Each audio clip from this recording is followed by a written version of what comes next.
Well, hey there, freaks. It's your boy Marty here on a Thursday afternoon.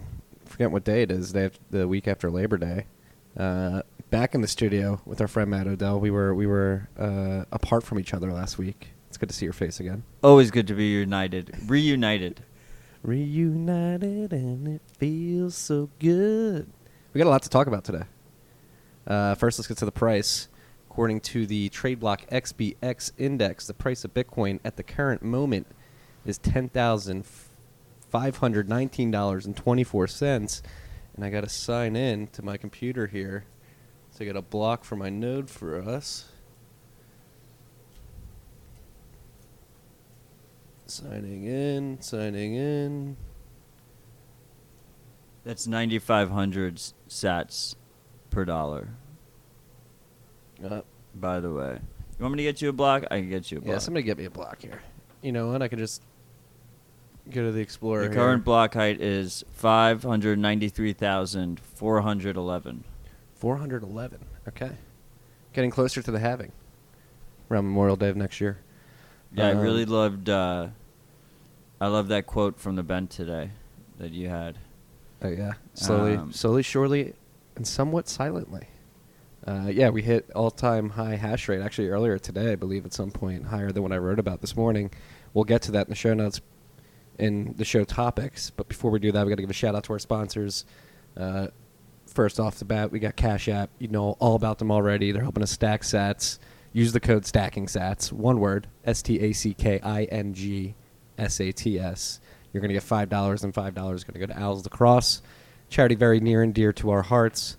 And then you're going to be able to use the Cash App. You're going to be able to buy Bitcoin, sell Bitcoin, withdraw Bitcoin to a CoinJoin or to a personal wallet. And then you can also send Bitcoin to the app as well and do with it what you want.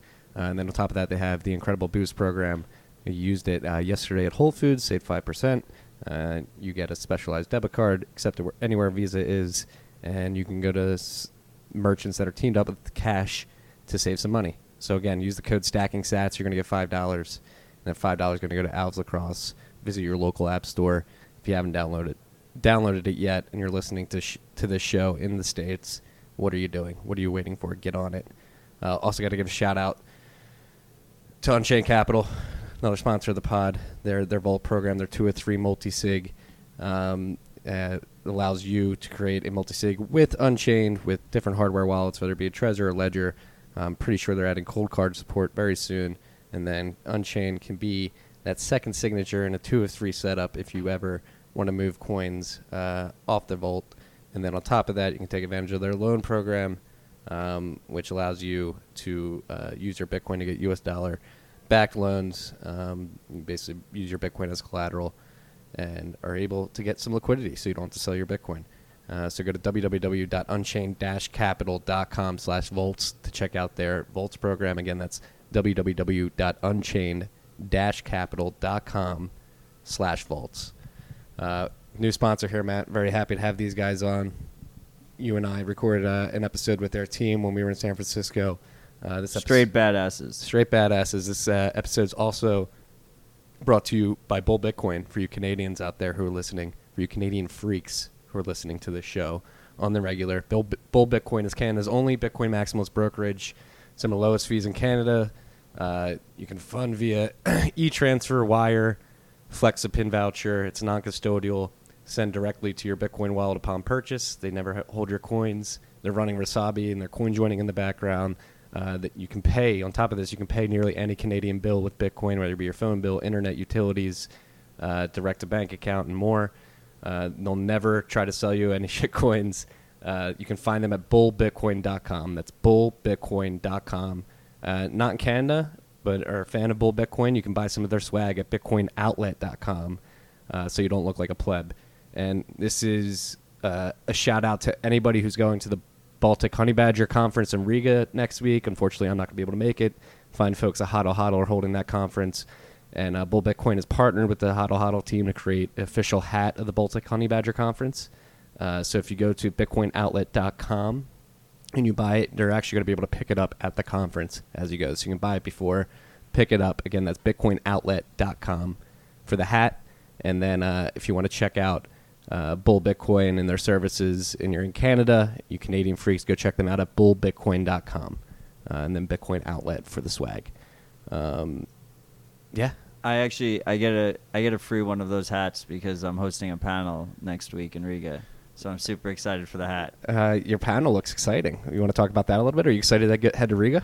It's just interesting. It's just, the Stacking Sats guy is going to be hosting a panel with a bunch of traders, but it should be a fun one. Yeah. So what's the panel topic? I'll put their feet to the fire. It's how to not get wrecked in a bear market. Yeah. So it's clear. You stay humble and you stack sats since the end of the panel. Yeah, it's pretty short. I wonder what you guys are going to talk about after you just pontificate that at the beginning of I'm going to put them on the spot with that, and then we'll see where it goes from there. I'll be watching live from here again. I had a lot of fun last year. Unfortunately, not going to be able to make it this year. Well, I couldn't make it last year, so it's good.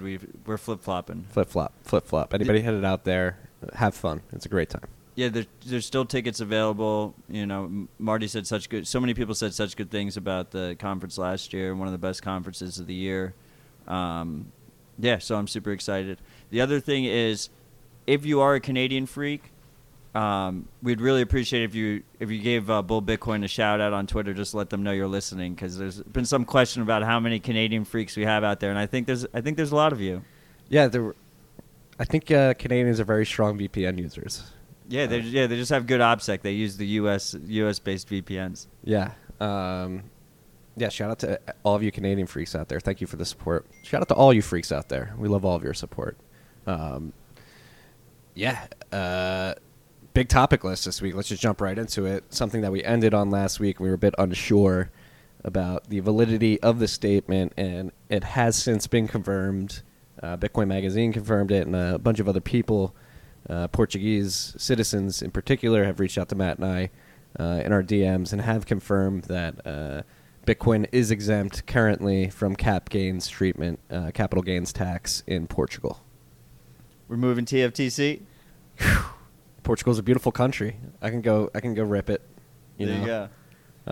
So anyway, that's huge, right? And it's what we said even when we were unsure last week, is that expect this to be more common.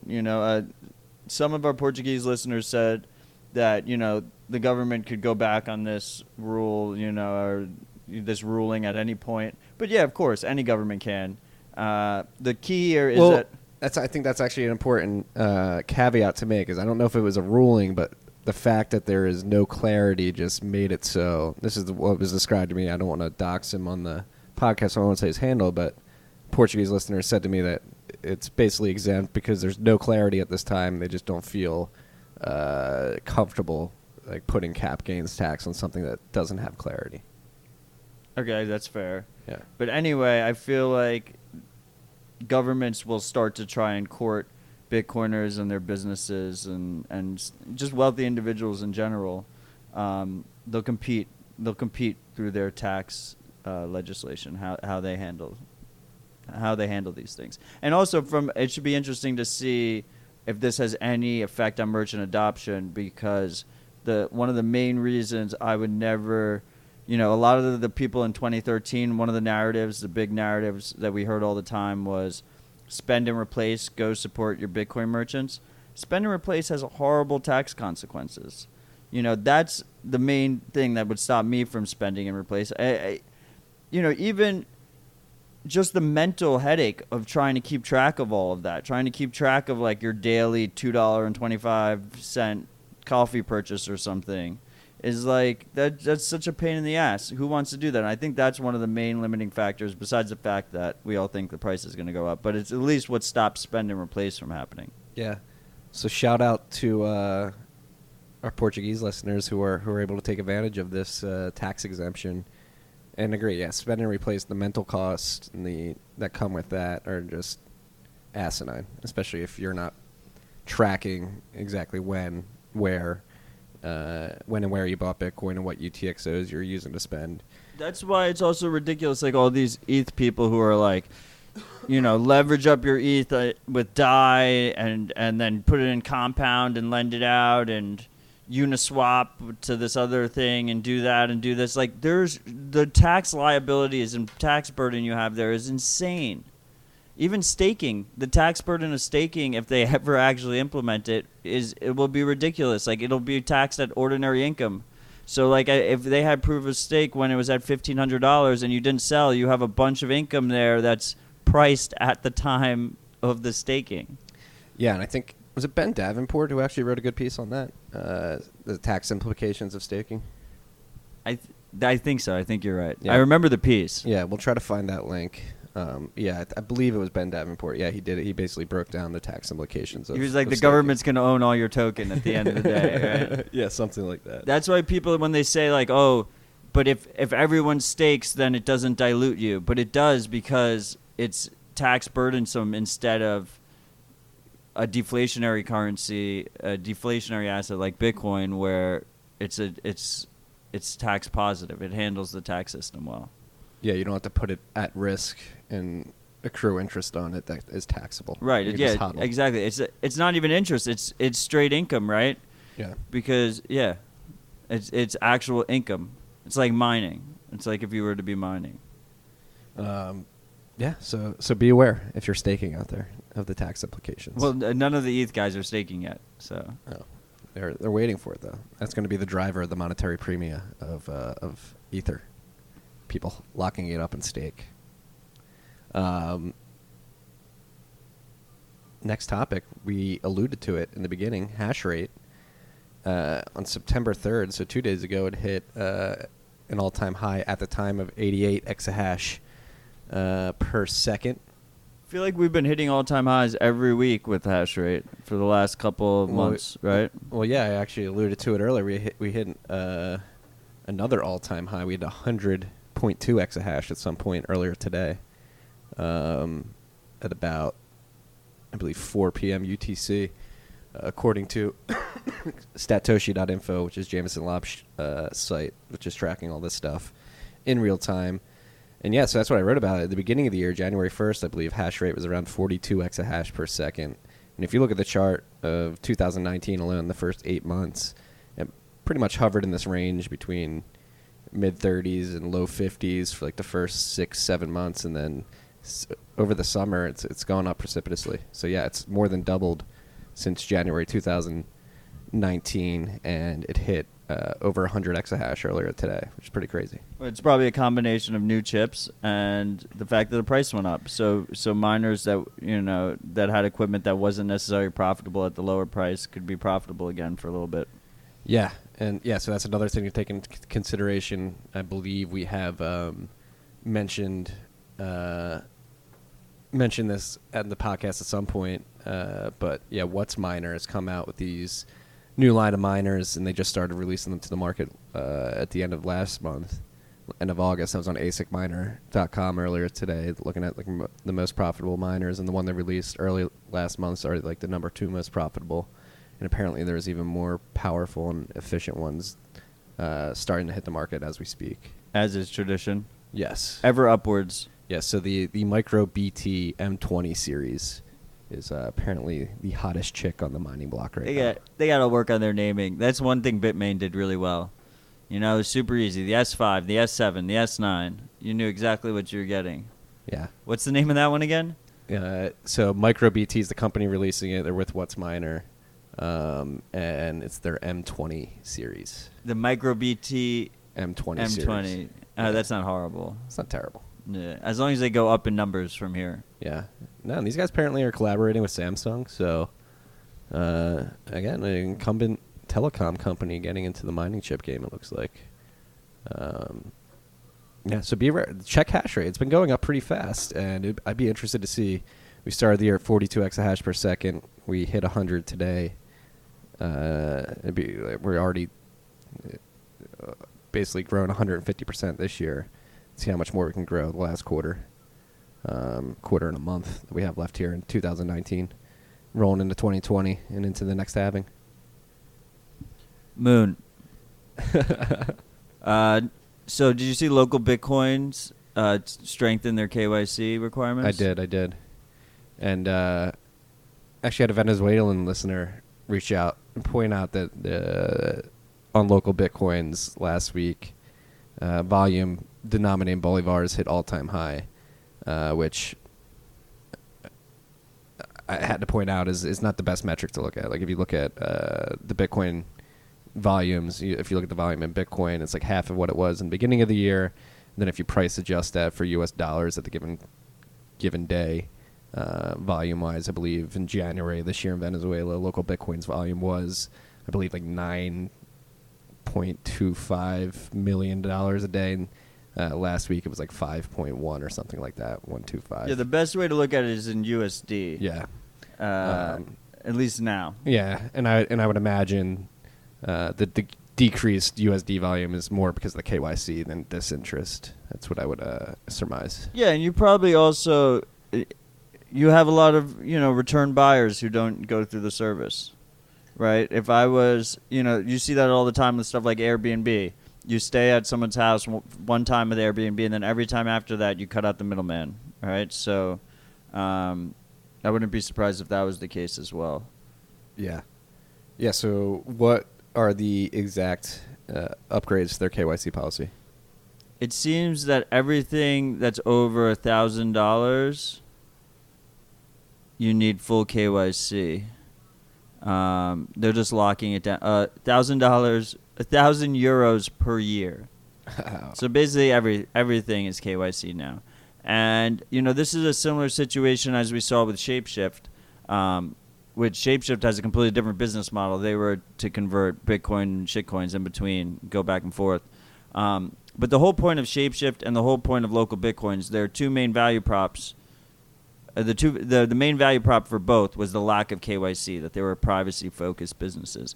When Shapeshift implemented KYC, they killed their business. When local Bitcoins implements it, they're killing their business. But neither of them have a choice. That's the important thing here. They both got too big. They got a target on their back. And regulators went after them and made sure that they have to do KYC. Yeah, and so just be aware. And well, what is the alternative to local Bitcoin? Right, so we have BISC, which is much more distributed. They're trying to distribute it even further. So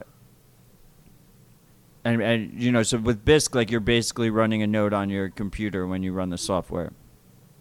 There is still obviously centralized aspects to it, but they're trying to distribute it as much as possible, make it as resistant as possible. And then you have HODL, which is like more similar to something like local Bitcoins, where like you actually have like a website and there is centralized elements to it. They hold there's no custody, but the escrow is multi-sig. So it should be interesting to see if they have to implement KYC at some point. But up until this point, they haven't had to. They technically don't allow U.S. users, so it should be interesting to see how that plays out. It could just as easily be HODL is relatively new. I think they're 2 years now. Because Riga's coming up, so they were like a little bit before the last Riga. So like 2.5 years, I believe. Yeah, they've got a predictions market as well. Right, but it's smaller. It's much smaller than local Bitcoins. Local Bitcoins was the juggernaut. So the question with these things always become like when you get too big. That's usually when look at Binance, for instance. Binance starts implementing KYC once they got really big. Nothing structurally with their business changed to mean that they had to implement KYC. It was just that they became such a target that it was forced. This is why decentralization matters. This is why we Bitcoin. And I think jurisdictionally, HODL set up in Latvia. I don't know. I think the Eastern European countries maybe more. So local Bitcoins is based in Finland. For whatever it's worth. Okay. So it was the Finnish authorities that pushed them to do it. God damn it, Finland. So yeah, you have jurisdictional arbitrage, which is beautiful, right? That's why Binance moved to Malta. Yeah. Oh, and it was brought to my attention. I've been pronouncing the Seychelles, or I just pronounced it wrong again. I've been pronouncing it wrong, and I probably will continue to. So I'm sorry about that. How do we pronounce it right? Somebody. Seychelles. Let me find it. I should probably get this right. For those of you freaks who don't know, we're trying to pronounce the little island that BitMEX is domiciled in. Let me find it real quick. Sue me in the Seychelles is what he says. Seychelles? I don't know how to pronounce it. All the freaks. Well, there's probably a few freaks yelling into the headphones. I don't. Seychelles. Seychelles. That's what you said, right? All right, I got it right the first time then. So what were you saying shout out before? to Seychelles. Shout out to Bridge BTC for Okay, so it's Seychelles. Seychelles. Take me to court in the Seychelles is Yeah. what he said. Arthur Hayes. Yeah, but so they have a similar issue, right? So they're doing jurisdictional arbitrage. You know, sometimes that doesn't last. Sometimes it does.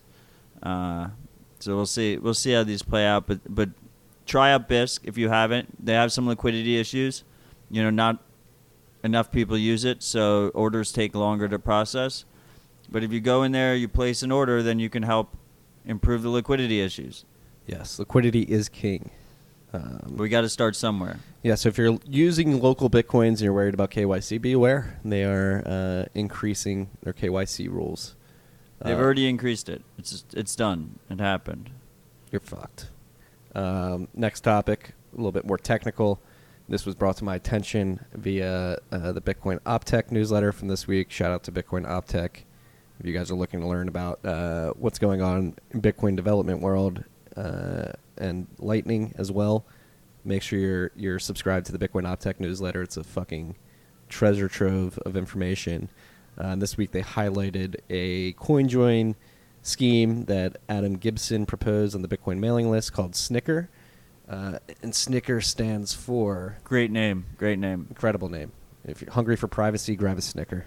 I love it. Shout out Evan Kalidis for that one. Kaludis.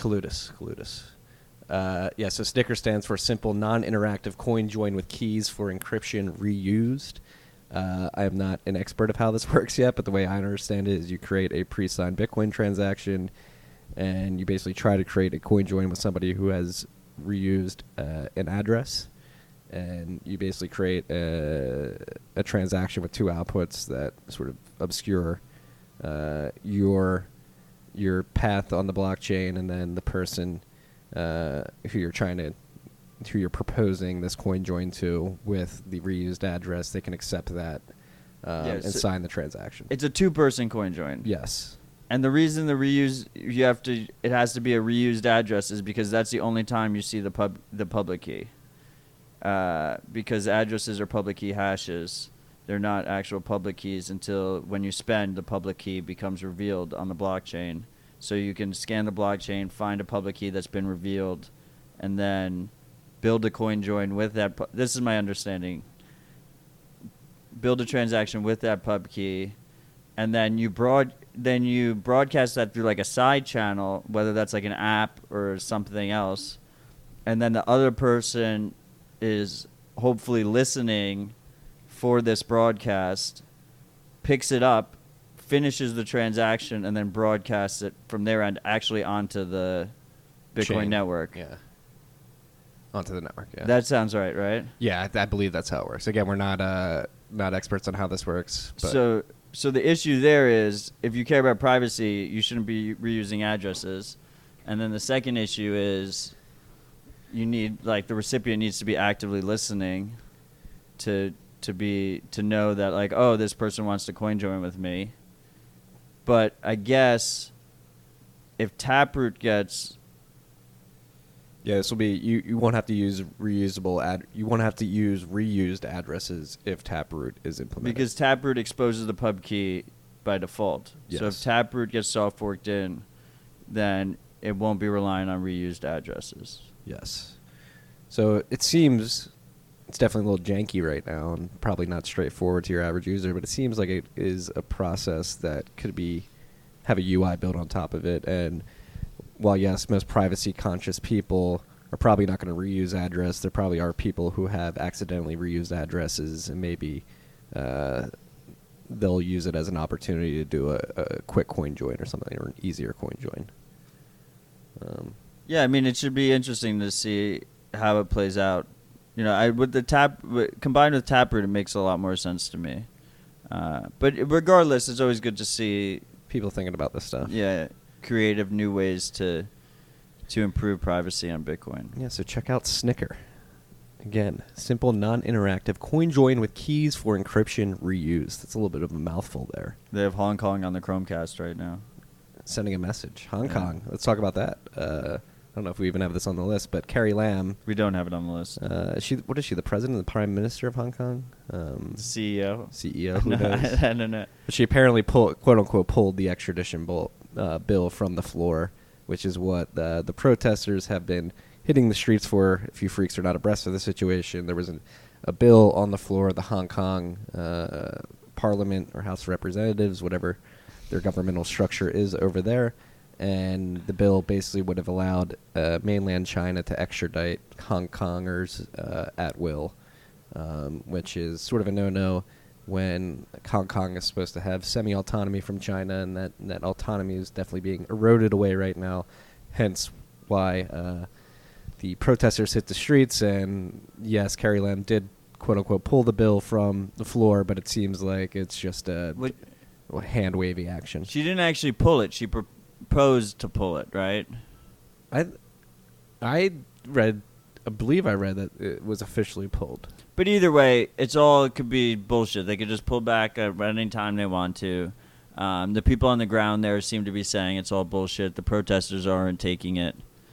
You know, they're going to just use it as a way to just crack down further with less outside attention. And I don't think we touched on this last week because I think it happened after, but the Hong Kong police started fucking spraying protesters with blue dye to sort of mark them. And then they upped it even more. Did you see that? The protesters figured out how to remove the blue dye because it was also visible to them. They could see it. They were spraying it on them with water cannons, right? They did fluorescent. They were doing UV fluorescent from helicopters and dusting them. So they were just dropping this UV dust that you couldn't see in the air, really. And then it was layering all over their clothing and everything. And if you hit them with the UV light, you could clearly see that they were in the protest. I'm sure that's good for their lungs, too. It's probably horrible for the lungs. By the way, her title is chief executive. So I guess CEO was right. You're closer than I was. There you go. Yeah, but it's very much highlights the lengths through which some states, at least China, let's just not mince words here. There's no denying that China has some influence behind what's going on in Hong Kong. I mean, fucking marking people with fluorescent dye, fluorescent dust is pretty hardcore, pretty Orwellian. I mean, yeah, it's a pretty common tactic in authoritarian places. I mean, you probably had it in your school. Do you remember if you pulled the fire alarm, you got inked? Yep. Yeah, there you go. So the first step, if you want to persecute people who protest against you, is to ID all the people who are in the protest, right? Yeah, and it's fucked up.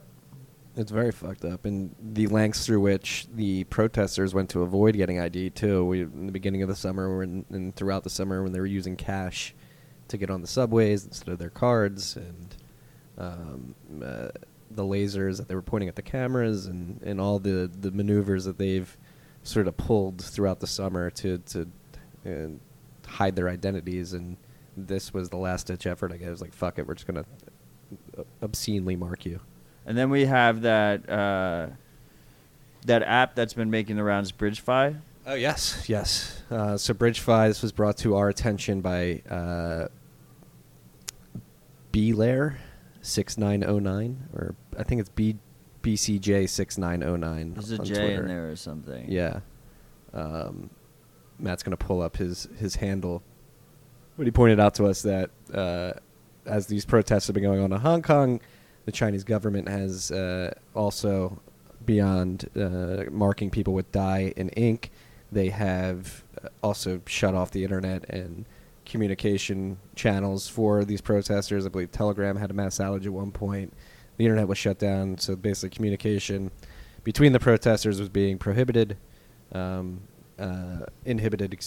the Chinese or Hong Kong government. And they downloaded this app, BridgeFi, which is a mesh networking app they can download, and other apps can actually implement into their services as well. And it allowed the protesters to communicate via Bluetooth-enabled mesh network. And it reminds me of FireChat, which was a similar concept. I think it still exists. Yeah, but basically BridgeFi saw, I believe they saw 40,000 downloads in 1 week. Yeah, I mean, well, first of all, excuse me. The freak who pointed out to us 1 week. was at Belair 6909. So check him out. Thank you for letting us know about that. The first thing I would say is Forbes has like super questionable ethics at this point, as far as I'm concerned, and it kind of did read a little bit like a like a PR placement article. So take it with a grain of salt. No one had heard about BridgeFi before now. They have like 900 followers on Twitter or something. But regardless, whether the Hong Kong protesters are using it or not, which BridgeFi is claiming they are using it, it's a perfect example of why user-friendly mesh nets are so important, right? Whether that's, we have Hurricane Dorian has been in the news in America for the last week or so, or whether it's the Hong Kong protests, like centralized communication infrastructure is a single point of failure, and mesh allows us to route around that. Yes, and excuse me, I got something in my lungs here, in my throat. Excuse me. And let's pretend, or let's just say that it is 100% true, and they have experienced these downloads. If it is true, it sort of highlights the fact that people will not adopt these technologies until they absolutely need to. And you got to a case for the protesters, allegedly, where they had no access to their primary communication tools and had to basically find solace in this, or find reprieve in this mesh network. And that should be a beacon of hope for anybody building Bitcoin or similar mesh networks or things like that. Yes, you may not be getting as much adoption, quote unquote, as you want right now, but if you build it, they will come. Unfortunately, because it seems like they're being forced to adopt these technologies. Yeah, I mean, I think you need to hit like a critical mass to push people over, to like change their lives, to change how they do things. But one of the worries, particularly with Bitcoin, is that for so many people, when they need Bitcoin, they won't have it because they didn't prepare ahead of time. And, with a lot of these technologies, especially stuff that involves privacy, that involves sovereignty, it does take some prep ahead of time. So even though a big event might red pill them to the significance of it, like, for instance, if we have the next recession and instead of bailouts around the world, most places choose to go bail-ins and depositors get 60% of their life savings slashed overnight, they will understand the value of Bitcoin. But it will be too late for them to save that 60% that they got slashed, right? Well, it's a good segue into the next topic, is the capital controls in Argentina that were implemented this week. And so what was it, $10,000 is the limit that they can move a month or something like that? Per month, yeah. $10,000 allowed to acquire or wire. So not just move. They can't buy more than $10,000 a month. Yeah, so that's fucked. We've been talking about the Argentine peso has experienced yet another bout of rapid devaluation, and it seems that, and that's actually a lot of Argentine listeners to this show reached out in our DMs and said that most people are turning to the dollar as their store value in their savings accounts. So this seems like a pretty big deal for a society that's pretty much used to shuffling their poor currency into U.S. dollars. Yeah, I mean, they've had, in previous administrations, they've had similar rules, even more strict sometimes. So this is nothing new for Argentinians. But it's, another example of why it's important to have censorship-resistant global money, because it is much easier for them to stop the flow of dollars, especially digital dollars, than it is for them to stop the flow of Bitcoin. Even though they can do a bunch of things to stop the flow of Bitcoin, it's much easier. It's much easier to get large amounts of Bitcoin into the country. So on a long time scale, it should be a lot harder to ban something like Bitcoin, ban your populace from using something like Bitcoin than it is for using something like dollars. You're just laying up the segues for me. This is a good segue into BitBoy, what our boy Justin Moon put out. And now we get to be bullish and excited. Yeah. No, so if you guys didn't see the bent yesterday, I wrote about it. Justin Moon launched a tweet thread, a website, and a GitHub page, basically about this BitBoy that he created. So he used the M5 stack. And M5 stack is so badass. yeah, so it's basically modular computing tools that you can put together, and you can make Game Boys and other cool stuff with it. And Justin used the stack to make a Bitcoin hardware wallet. But the cool thing about it is it's like scan only QR. It works only with pre-signed Bitcoin transactions. Is that correct? It's stateless. Yeah, so it's stateless. So first of all, doesn't keep your seed on the device. It doesn't keep the private key on the device. So if someone gets the device, they can't get anything from it. You have to re-enter your seed words every time you use it. Yes. But it just, like, you can make hardware wallets by yourself. I believe this would cost $70 to $100 to get all the parts. To download, it's pretty cheap. Download the binary, load it up, and basically what you do is you dump your XPub, a read-only XPub, into an interface, and you can basically interact and send Bitcoin via that watch-only. It communicates with the computer via QR codes. Mm-hmm. So it's got the air gap, right? So we talked about the cold card earlier when the episode with Rodolfo. We talk about the cold card all the time, let's be honest. That uses an SD card for the air gap. The other hardware wallets use a USB cable, not really an air gap. And then this uses QR codes. And basically the idea is you use it with something like Justin's Junction app that we talked about on the last podcast for multisig, right? So you have your full node, you have Junction for multisig, and then you can use one of these do-it-yourself hardware wallets as one of your keys in that multi-sig setup. So you can use it in combination with a cold card or a Trezor or something. And the main advantage here is that because it's not Bitcoin specific, it doesn't have the same supply chain risk. Yeah, exactly. Yeah. Because if a device is meant to store Bitcoin, it's way more likely that a malicious entity, particularly a government, will intercept them midway and try and fuck with them. Yeah, and so the fact that you can use the M5 stack, which can be used for many things outside of Bitcoin, it would be very dumb and probably cost intensive for a nefarious actor to assume that all of those sort of miscellaneous gadgets are being used for Bitcoin. Yeah, it's just harder for them to profile you in general. Like, one of my biggest fears is something like the ledger order list. I don't know, like, if they save it or something, but, like, every person who's ordered a ledger wallet, like, their names, their billing addresses, their shipping addresses, like, gets leaked or something, then you have a full list of Bitcoiners. Anyone who's, like, you don't buy that wallet unless you own Bitcoin or cryptocurrency in general. With the M5 stack, you don't have that heuristic, right? So that's a major step forward in terms of resistance. Yeah, and it really drives forward this question, like, have we been approaching Bitcoin hardware inappropriately in the first decade? So that's what I said in the Bent yesterday was this is something that the technology, Bitcoin, the protocol in particular, that we envision may be around for centuries, potentially millennia, and maybe there's a good chance that we are just had the wrong course of thinking when approaching hardware and Bitcoin in particular. Maybe the future isn't like, we love all these products and these teams, but let's just be honest here, like, maybe the future isn't centralized teams like Trezor, Ledger, Cold Card, but a more do-it-yourself type mentality that sort of distributes risk in a better way and gives people more autonomy and authority over the custody of their Bitcoin. Yeah, I mean, I don't think it's so black and white. Like, there's not a right way or wrong way. They all have trade-offs. You know, when Bitcoin started, we were all using purpose-built, general-purpose hardware. We were using computers to store it.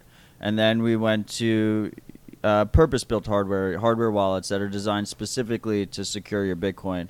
And now there's a move back to do it yourself with general-purpose hardware. And the beauty here is even though something like the BitBoy has its own trade-offs, you know, where there's like no secure element. That's why it's stateless. It's not as like the all-around of the product build is never going to be as good. But if you combine that with something like multisig, you're combining those trade-offs, or you're reducing the trade-offs among the individual devices, right? Because you have to compromise multiple devices. You would have to compromise both the BitBoy and the Cold Card if you have like a 2 of 3, for instance. So it sets us up in a really nice situation where we can have both, Yeah. No, and then tying this back to Argentina, and maybe these personalized hardware wallets, do-it-yourself wallets become more popular in places that are experiencing capital controls, and their governments are more likely to seek out a Trezor or a Ledger, and they could easily mistake a BitBoy for a Game Boy or something like that. Yeah, I mean, you can make it even more discreet. If you're building it yourself, you can do crazy things. Yeah, and there was actually another, we should probably mention this too, I don't know if you saw it. Did you see the Spectre do-it-yourself wallet? Yes, I did. That was another cool one, and that one even seems, I don't want to say cooler, but it seems cool in its own way because it seems like it can be disassembled and spread across many parts, and I'm sure the BitBoy can too, but you can basically disassemble this hardware and just have it look like spare parts instead of one device. I mean, you could even build your own Trezor if you wanted to, because it's fully open source. Yeah. Slowly but surely, Bitcoiners are getting creative. It's cool to see. So yeah, go check out the BitBoy. We're going to put a link to that in the show notes. Transition over to the financial world. I haven't taken a deep dive into this. I've only seen tweets, and I saw Gabor tweet about it, so I assume it's true. So VanEck, It's definitely true. VanEck and SolidX pivot to GBTC-like structure rather than ETF for their investment product. So they bend the knee? First of all, that was my wording. Everyone has been running with ETF-like product. This is not an ETF. This is basically exactly what GBTC is doing, but even less so. It's almost like what GBTC was doing before they got listed on the pink sheets, because it's only institutional investors. Like at least with GBTC, like any old schmuck can go on TD Ameritrade.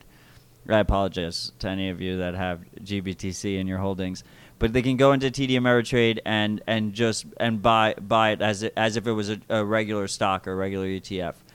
With this, that's not the case. You have to be an institutional investor.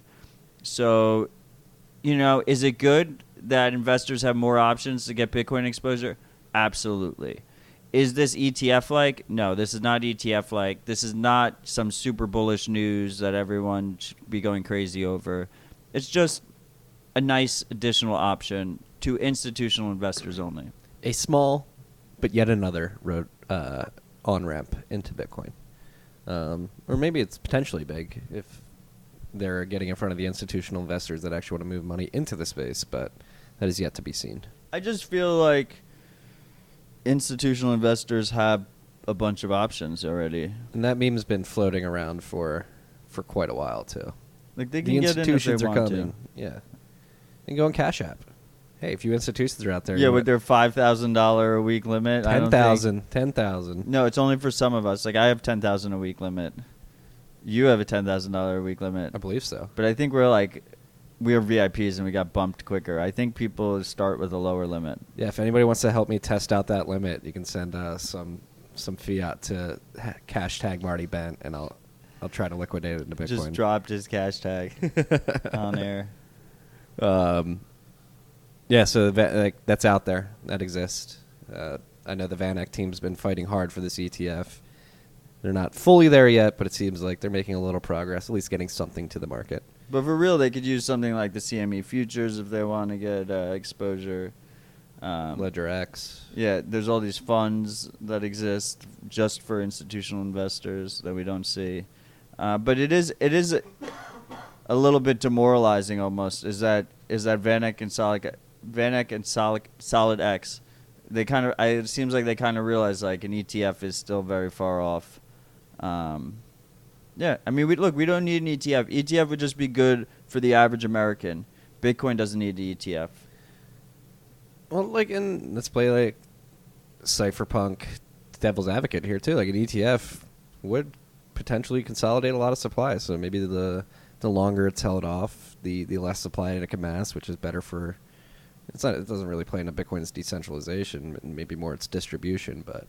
Yeah, I mean, I don't think consolidated supply is an attack vector for Bitcoin. I think if consolidated supply was an attack vector for Bitcoin, we'd be fucked, right? I mean, this is one of the reasons I don't like proof of stake. It's one of the reasons I think proof of work is far superior. But like as we saw with Segwit 2x, like it doesn't matter how much Bitcoin you own. Bitcoin is gonna be resistant to change no matter what. Fact. Turning to data leaks here, Facebook with yet another data leak. 419 million records were leaked in different countries, I believe, right? Yeah, phone numbers mostly, but Facebook ID plus phone number. So with the Facebook ID, you can find out name and stuff, and then the phone number, obviously. I wonder if this had something to do with the increase in SIM swaps lately. Definitely could have been. We had Jack. Jack just got SIM swapped, Jack Dorsey, so maybe he had a Facebook account. The crazy thing here is that they had it on a server exposed. It wasn't even hacked. It just wasn't encrypted, just sitting on a server. Like, you fucking kidding me, man? Yeah, so 133 million U.S.-based Facebook users Isn't were it affected. like all the adults? How many adults are in America? Isn't it like 150 million or something? Yeah, that's pretty much every adult in America. 18 million in the UK and another 50 million in Vietnam. So Facebook putting the team on their back, just putting everybody's data out there for the hackers. Yeah, they announced a dating app today. I don't even know why they need a dating app if they're just going to release all of our phone numbers in plain text. We could just do it ourselves. They have a dating app? Yeah, they announced it today, Facebook dating. It makes sense because they're the main login for Tinder and everything, so they might as well cut out the middleman. The middle slut. Yeah. Yeah. Let's talk about Jack Dorsey getting, because we use Twitter all the time. I'm also a Twitter shareholder, so it was a little bit disappointing. Their constant security lapses. I mean, they've been getting warned about this for half a decade at least. Yeah, especially from the Bitcoin community. We've been pretty vocal about it. So his phone got SIM swapped. SIM swapping is when someone calls up your phone company or walks into a store and says, like, I'm activating a new phone. Can you activate the new phone? And so your number goes to that new phone instead of your existing phone. And the way you know you've been SIM swapped is all of a sudden your phone has no reception and you start freaking the fuck out. That's usually how you find out. I'm not going to say my service provider, but my service provider has been very questionable lately in terms of cell reception. And there's been so many times where I lose reception now, and my immediate reaction is that I'm getting swapped. And then I'm just in a dead spot. I'm like in a dead zone.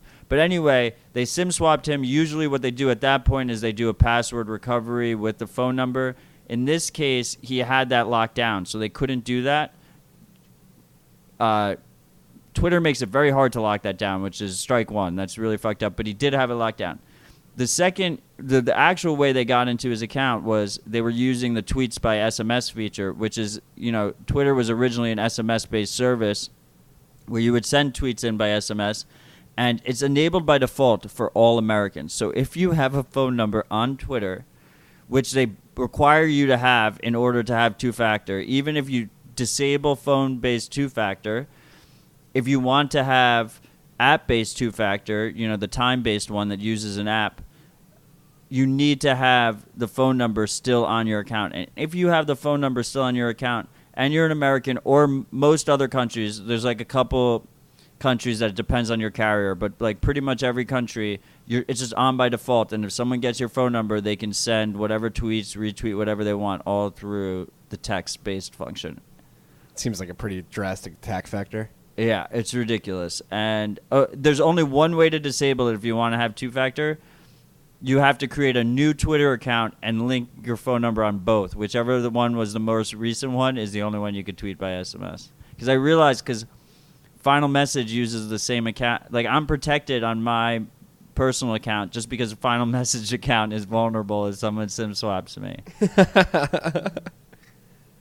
That's why we have you here, our OPSEC genius. So do you think Twitter resolves this? Do you think this is the impetus? Like, hey, our creator of the app, the CEO, got wrecked, got owned. We'll look into changing this. Some people are bringing up they don't want to change it because of the data that you can share. What do you mean? I mean, so like having the phone number data is like good for metadata for advertising and stuff like that. It's great for advertising. It's great to police free speech on their platform because it's like basically soft KYC. But it's horrible for users, and it's horrible for user security. So like what they should do is they should allow you to not have a phone number linked and to use two-factor, app-based two-factor without having a phone number linked. And if you want to link a phone number, then absolutely. But I don't see them removing that. Hopefully, they at least give you an option to disable. SMS two-factor. No, but they give you the option to disable SMS two-factor. But the SMS tweets. Yeah, the SMS tweets. Hopefully, they give you the option to disable it. I'm looking at the phone number right now. If you're an American, all you have to do is text 40404. And if you text that number, anything you text that number will tweet out from your account. So if you want to do a shout out to us or something like that, you want to test it, you can do that. But don't trust me. If you want to verify it, just text that number if you're American. There's different numbers depending on where you're located in the world. You have to look it up online. Yeah, the people that own Jack were sending out some pretty bad tweets. That's something you want to have out there. Yeah, we won't repeat them on the podcast. No, we're not going to do that. But what we will do, we'll transition here into another hack. Google, they disclosed an exploit that allowed malicious sites to retrieve iPhone files and location data, and this is pretty big news because Apple is pretty big at pumping their privacy and security throughout their platform, and it seems like with this disclosure in particular that they're not as secure and private as we would have been led to believe. We have been led to believe, excuse me. Yeah, I mean, this is a pretty bad exploit, it seems like. I think it's been fixed with the most recent update because Google did a responsible disclosure and let them know ahead of time. This is part of Google's Project Zero initiative where they're trying to find 0 days, like these really bad attack vectors that no one knows about. Then they disclose them to the parties, and they give them like a time limit. I forget what the time limit is. It's like 60 days or 90 days, and they're like, we don't care if you fix it or not. We're going to release it in that period of time. It's almost always everyone fixes it before they release it because they don't want it to get released. Well, it's actually funny. Right before we hit record, I read a story on ZDNet. Apparently Android has a 0 day as well that was just released yesterday, and they did not patch it in time for the disclosure as well. So the team that found the 0 day disclosed that apparently Android devices are susceptible to this 0 day that can gain access to your root. But I think they need physical access to your device, so it's not as big as this Apple one. So did Google Project Zero find that, and they gave it to the Android team, and they didn't even give them a break? I don't know if it was because that'd Project be Zero. That'd be a stand-up move. So in this case, it was all you had to do was visit a hack site, and the exploit server would just automatically attack your device, and they could do it remotely. And they could pull any local data, so like encrypted messages, stuff like that, anything that was kept locally, and real-time location data. So that's pretty fucking scary. Thousands of people, they're not sure how many people it affected, but thousands of people visited the sites every day, the malicious sites. They have a list of sites? No, they didn't release the sites, which is what everyone's asking for. Interesting enough. So make sure you upgrade your devices if you're using Apple devices, specifically iPhones. They have patched that apparently. So update your iOS software. Speaking of updating software, make sure you update your Lightning software as well, because this is actually something we probably should have talked about in the beginning, but apparently there's a critical bug on the Lightning network across implementations, and Lightning developers are asking people to upgrade. We have upgraded our node here at TFTC to version 0.7.0, I believe, is the latest version. 0.1. Or 0.1. But it doesn't matter. 0.7 LND is fine. Yes. Everything below it isn't.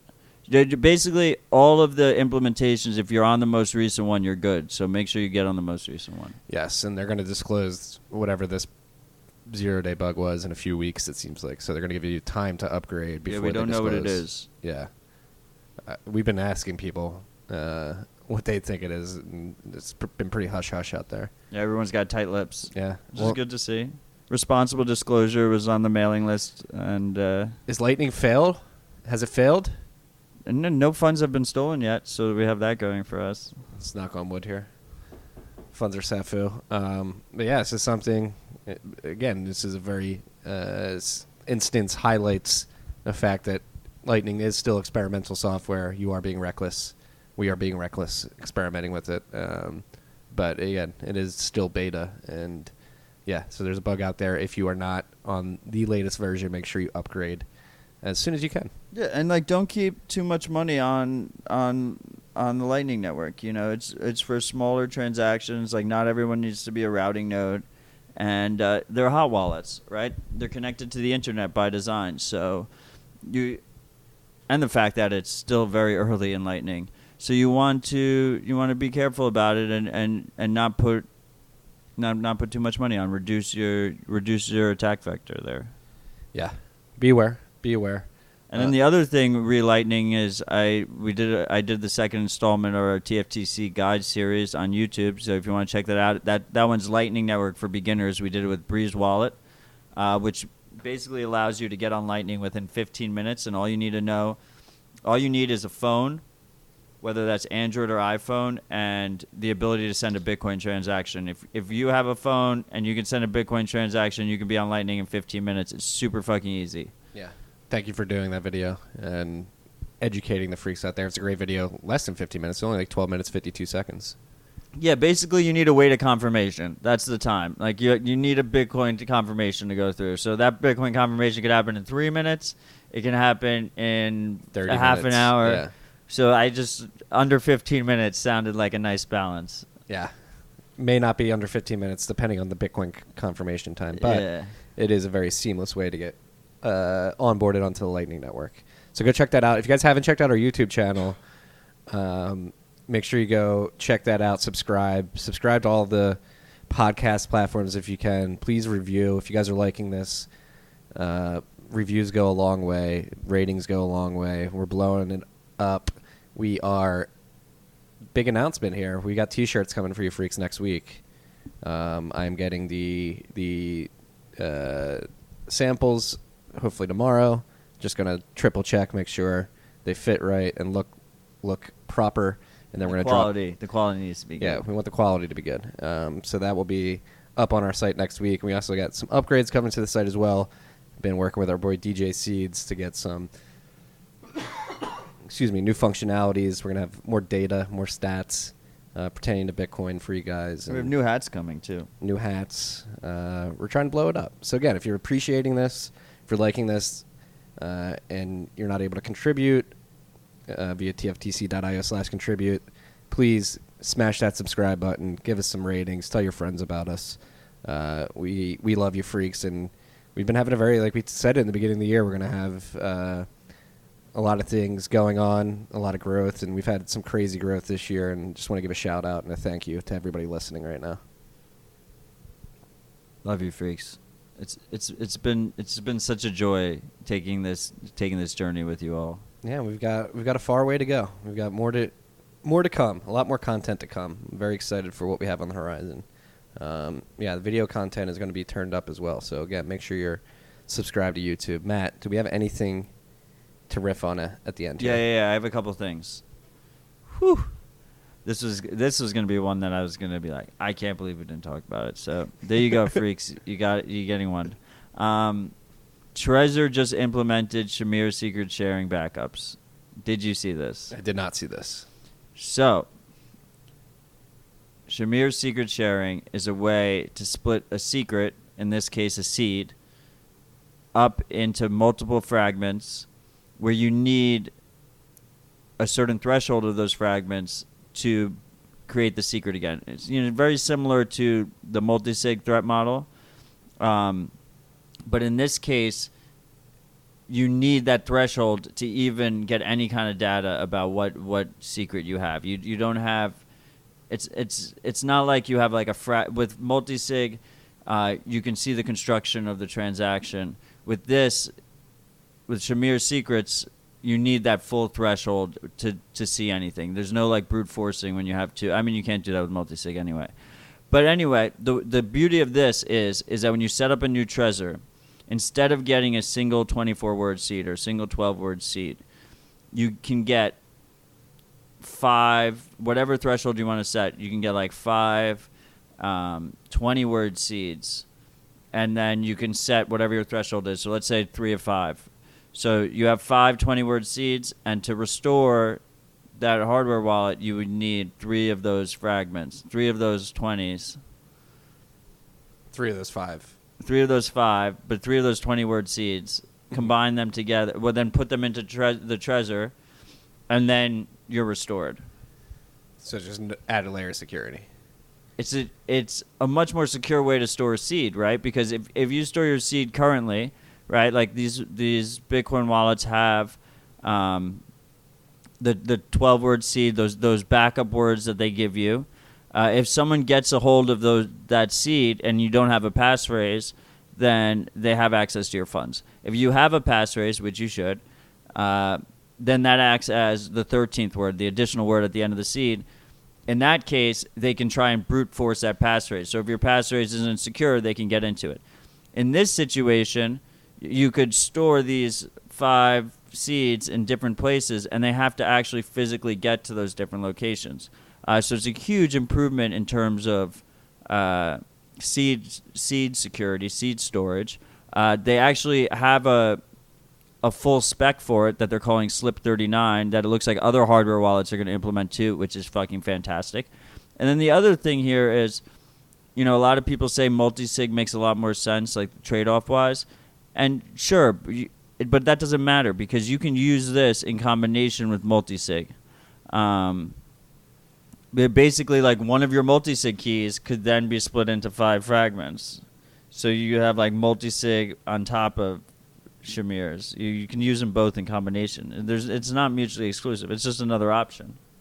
More options, maybe. That's what we like to see here at TFTC. Shout out to the Trezor team. Yeah, that's pretty cool. I think that's a really cool feature. Yeah, Shamir Signature had again, we're going to give another shout out to Hexa Wallet, that team. They're using Shamir's too. That's a driving force of their app is Shamir Secret sharing. They split your seed up. I believe the minimum threshold they have is like 5 between 5 different places. Right, but they don't actually give you like words to write down. No. They're like handling the whole process of passing it off, and like the app holds it and stuff like that for you. Yeah, different trade-offs. It's just this implementation is nice and simple. It makes a lot of sense to me. Why store just one seed when if you're going to store a seed anyway, you might as well store it in fragments. And ideally, we want this to all be standardized across wallets, at least across the big ones. So I'm glad that they did it with an open spec, a full spec that other people can implement relatively easily. Shout out to Trezor. Is that it? Did you see this bit alarm that the guy behind? Do you remember Cryptoad? Cryptoad.com. He had like all the like little lightning tools and games in the beginning. Yeah. I think you could have like a burner phone number. He had the one where you could write on any place in Google Maps. Yep. You could like draw on it. He just came out with something called Bit Alarm, and so his Twitter handle is at Citlayk, Citlayik, and that site I was telling you was cryptode.com, Kriptode.com. He just came out with something called Bit Alarm. It's in the Play Store for Android, and basically the idea is it's an alarm, and when you snooze, you have to pay a sat per second that you snooze to whoever you choose. You could choose him, or you can choose a different recipient, and then it pays them through Lightning. Bitcoin fixing people's sleeping problem, people's waking up problems, I should say. Yeah, I mean, it's an app I would never use. Like, why would I want to pay to snooze? But I think it's a cool little incentive system. Yeah. Shout out to Cryptode and Citlayk. Citlayk. Nope, not Citlayk. Citlayik. Citlayk. Whatever. Shout out to him. I'm not going to download that app. Mainly because I don't have an Android. Yeah, you have iPhone. Yeah. But, the other thing with the Breeze wallet is on the guide, I didn't mention that on iPhone it's test flight, so you have to, go to their website. It's not in the App Store yet. Yeah. Keep that in mind. Keep that in mind. keep everything in mind, freaks. Keep on keeping on. Again, thank you guys for listening. We appreciate and love you guys, and that's all we got for this week. Unless you got any more. Stay humble, stack sats. Peace and love.